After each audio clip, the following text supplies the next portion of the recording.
Greetings, weary wanderer, and welcome back to Lonely TTRPG, the solo actual play and review podcast. Tonight, we are playing Sneaky Witches by M. Allen Hall. Everything was fine until that coven moved in. You're a witch with a witchy name. You live in a swamp. Life has been pleasantly wretched for some time, but 3 full moons ago, a coven moved in across the swamp from you. Their influence has been creeping into your territory. You cannot let this stand. You know the ritual. It's not that difficult. It does require some rare components, however. Components that you can only find in the parts of the swamp where that coven is now operating. To get caught in their territory will be a death sentence, or at least a life as a newt sentence. You have a plan. You will sneak across the swamp, collect the necessary components, steal something from their lair to focus their ritual. You will do it all under the cover of darkness, and you will do it before the next full moon. So, Sneaky Witches is a game where we are going to be sneaking through this lovely little hex here and attempt to find some components in order to banish this rival coven. The game will be played over the course of 3 nights. Every round will last 1 hour. Every night will last 8 hours. We will start off in our hut. And for that first hour, we will be able to move or creep ahead. And then we have the option to either creep ahead or search for components. Now, you can only do 1 per hour. So the first hour is kind of a freebie. You get to move ahead and search, or move ahead twice, but for every subsequent one, you can only either move or search. If you decide to creep ahead, then you just move on to the adjacent hex. But if you're searching for components, you're going to roll a d6. And if that d6 is less than or equal to your zone number, congratulations, you find the component. Go ahead and roll on the component table and see what you get. If it doesn't, unfortunately, you don't find anything. Regardless of whatever you do at the end of your turn, you're going to do a sneakiness check. You're going to check your sneakiness. And that you're going to roll 2d6. Now, if both dice are less than or equal to your zone number, then you are not so sneaky, and you check a block on the not so sneaky table. And that does have some fun little prompts on it to respond to. At that point, you just keep on creeping forward and back. Now, remember, you do need to get to your hut before the end of the 8th hour. If you don't, then you are caught. However, if you do make it back to your hut before the end of the night, then you have 2 options that you can do. You can either roll a d6 and uncheck that many items from your not so sneaky list, or you can perform a ritual from the ritual list. And to perform a ritual back at your hut, you're going to use the components you've collected to perform the ritual. Check your book of rituals for the effects and required ingredients. You may only perform 1 per day. Now, for your banishment ritual to end the game, that will be at the end of the 3rd night. If you do not have the necessary components by then, you have failed, and the coven will surely come knocking before you get another chance. For your component list, you do have 6 items that you can find, as well as a 2d6 table for some weirdness or oddities that happens when you go to pluck it. And for your rituals, there are 4 rituals that you can do. Banishment, of course, being the key end game that we need. For all eternity, the target of the spell must use every waking moment to move further away from you. But this is going to cost 9 components, plus a special component that the target treasures found in the coven's lair. For the other rituals you have a potion of invisibility that costs 1 component. Consuming the potion at the beginning of a round for the next 3 hours, roll an extra d6 on check your sneakiness.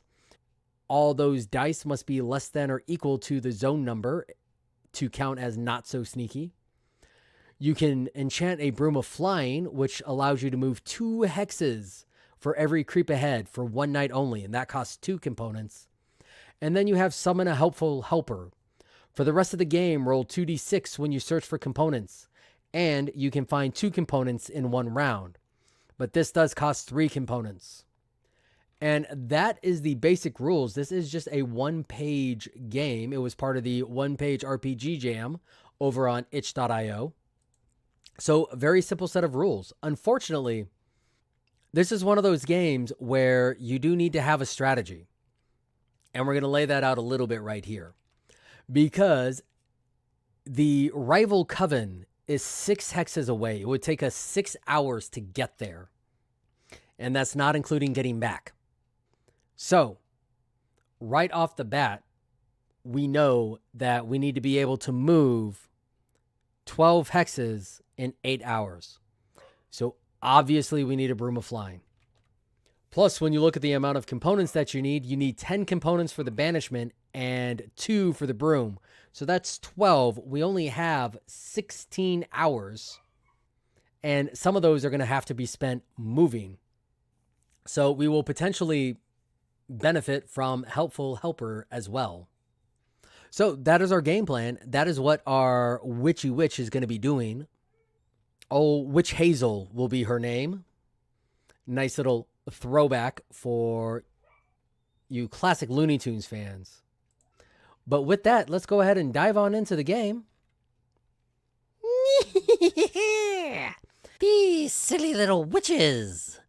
They think that they can move into my swamp, but I have something for them. All right, and we're going to go ahead and move into our first hex. And actually, we're going to go ahead and move 2 hexes. All right, so we've started off, we've crept ahead twice. We are now in zone 2. And that is the end of our first hour of night 1. So now we need to roll our 2d6 on our sneakiness table. And we got a 3 and a 4, so we are still being sneaky. All right, so next up, we are going to creep ahead into zone 3. Just because a 50% chance is better than trying to roll under a 2. But unfortunately, that's everything we can do for this hour because we are being sneaky. We don't want those other witches to find out what we're doing. Rolling on our sneakiness table again, we got a 4 and a 5. So we are still being successfully sneaky. But that closes out hour 2. It is now hour 3. And now we're going to search for components. And I got a 3. Outstanding. So we found our first component. Rolling a 5 for the component list. It is an animal that changes color to match what it's touching. So this is going to be a lizard. We found ourselves a little bit of a lizard. Ah, yes, the camouflaging lizard. Just what we need, just what we need.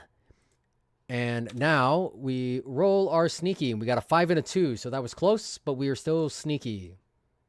And that ends hour 3.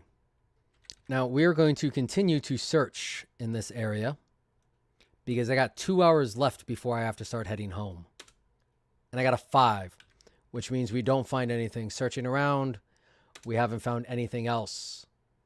Luckily for our sneak check, we rolled double 6s, which means we are still sneaky. But that closes out hour 4. So for hour 5, one more search for components, and no dice. We rolled a 4. Luckily, we passed our sneak check. All right, so unfortunately, we have to start heading back. So for hour 6, we're creeping our way back home. And we successfully pass our sneak with another double 6 for zone 2. Closing out hour 6. We are in zone 1 now, and I did bad math. So, you know what? We're going to go for it. We're going to see if we can find anything here. Oh, we do not. We rolled a 2 for zone 1, so we don't find anything.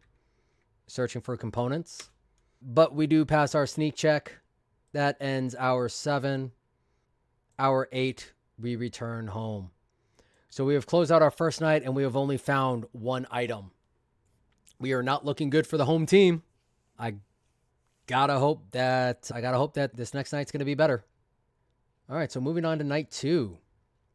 Again, we are going to move into zone 2. Going to check our sneak, and our sneak is good. So that closes out hour 1. We're going to cross into zone 3, and that is all that we can do. But unfortunately for us, we rolled a 3 and a 1, so we were not so sneaky. So we're going to mark 1 box on our not so sneaky. A raven flies overhead. Does it serve the other coven?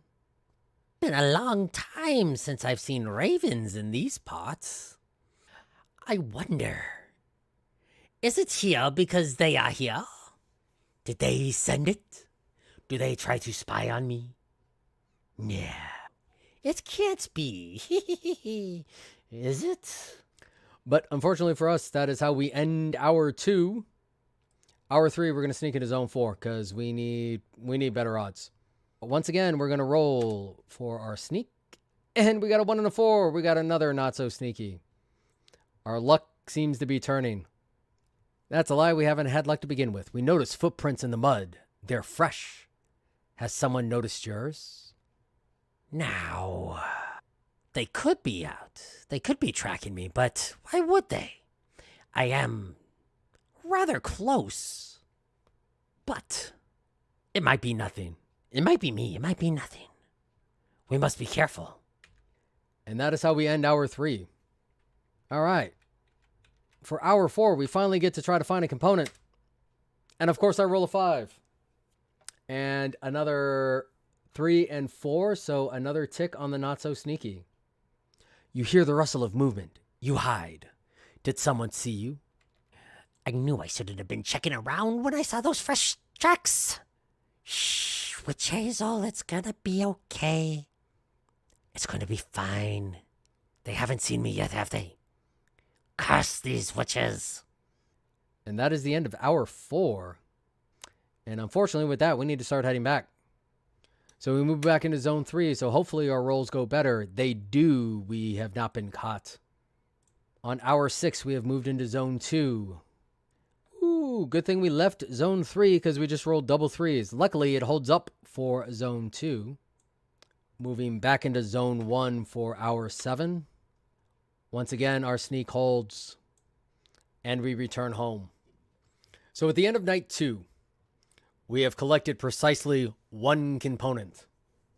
So now the question is, do we rage against the coming spell, or do we accept our fate? And I think we're going to have to accept our fate, as we know mathematically we cannot do what we need to do on night 3. We are unable to gather the components that we need for the potion.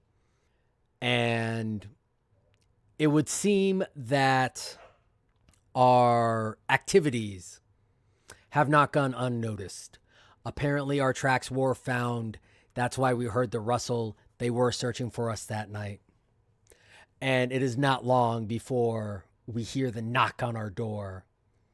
And then the incessant banging before a flash of light, and we are staring up at what was once very normal sized furniture but is now giant in its appearance. And we find ourselves at the same height as the lizard, still waiting patiently in its cage, as we have been turned into a newt. Unfortunately, I don't think we're going to get better from this. But that's Sneaky Witches.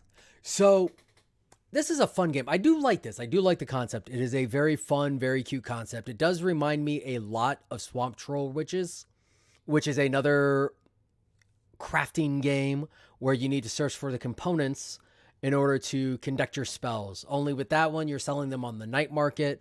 With this, you're trying to banish another coven.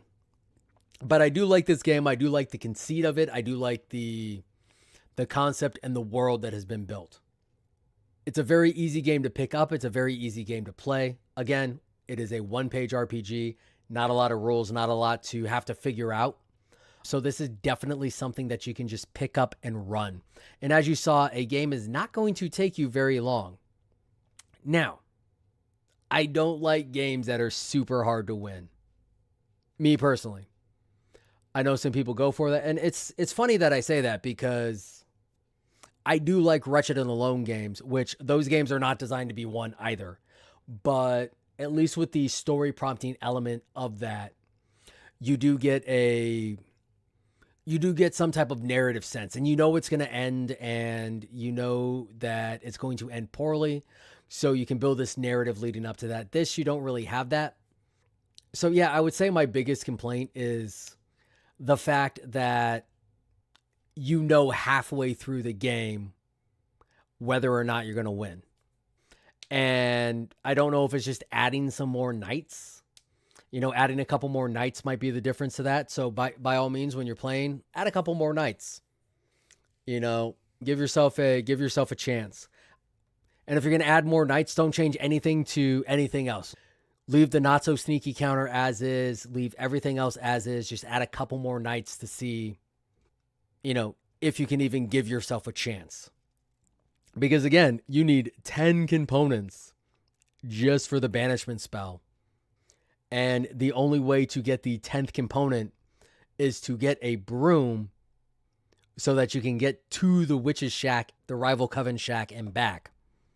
So that is 12 components necessary to win.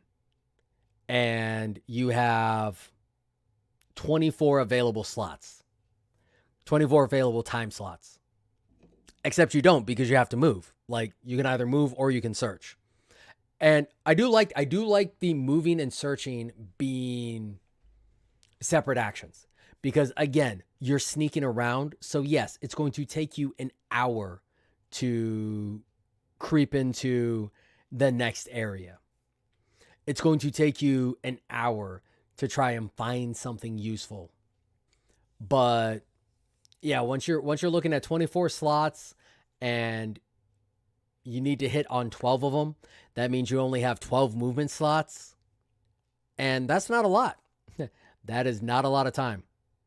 I mean, I guess you have 15 movement slots because you can double move on the first hour. But yeah, that doesn't give you a whole lot of leeway for this stuff, especially considering 6 out of those 15 slots you have are getting to the rival coven and back. So that's 7 movements for night 1 and 2 that you can do in order to find 13 components. That's rough. That is very rough. The dice have to go your way a lot. So yeah, add some extra nights. Long-winded way of me saying that. But outside of that, great game, really fun, really enjoy it. Again, I like the way they divided up the hexes into zones and how your rolls are based on the zones. It makes a whole lot of sense. The closer you get to the rival coven, the easier it is, the more to get spotted, the more dangerous it is. That is a great little bit of building in there. Really, really enjoyed that. Really like that. I like the searching and the crafting bit, the component bit. Not a lot of games do a lot with components and crafting, and I got it. It can be, crafting is always hit or miss in games. There's just a level of accounting basically that it turns into. But having something like this, where, it's the sole focus of the game, makes it really nice. And this is definitely a great way to use that. This is a great little mini game if you just want to toss it into one of your larger campaigns, because again, it's not going to take that long. You can roll through this with some serious RP in 30, 45 minutes. As long as you're not getting bogged down in the RP that is not part of the game. So great mini game to toss into your larger campaigns, or, just a fun little thing to play by yourself when you got a half hour. You're sitting there stuck at the doctor's office or whatever, waiting to be seen for something. You're stuck at the DMV waiting for your number to be called. All this takes is 2 dice and a little bit of paper. And what's great is when you pick up the game, they have printable play sheets. So 1 page, designed as a trifold, folds up very nicely into a nice little pamphlet. B, you got the printable play sheets that also don't take up much space. It's actually divided up into, it divides the paper up into thirds. So you could print off a play sheet, cut it in three. A, that's 3 games. B, it'll fit in your pamphlet. So very great options for just keeping it accessible. At that point, all you need is 2d6, which, dice rolling apps, those are perfectly fine. Go ahead and use those. But yeah, great game, fun game, highly enjoyable, and a great way to kick off your spooky season. So if you would like to pick up Sneaky Witches, you can find it at m-allen-hall at itch.io/witches. And you can get it for the low price of $1, which is a very good deal on this. So go pick it up. If you do, make sure you tell them that Steel Stash sent you. And remember, I must ask y'all to stay awesome. This has been a Black Dragon Dungeon Company production. Thank you for watching. We really appreciate it. If you want to help us grow, make sure that you hit that like and subscribe button and go ahead and leave us a comment down below and share this with your friends. Other ways you can help support the show is by checking out some of our products over on itch.io or DriveThruRPGs. In addition, you can join our Patreon and get early release access and a chance to ask us any questions that you have. If you want to reach out to us on social media, you can find us on Twitter at BDDC_pod, or you can email us at blackdragondungeoncompany@gmail.com. Once again, thanks for watching.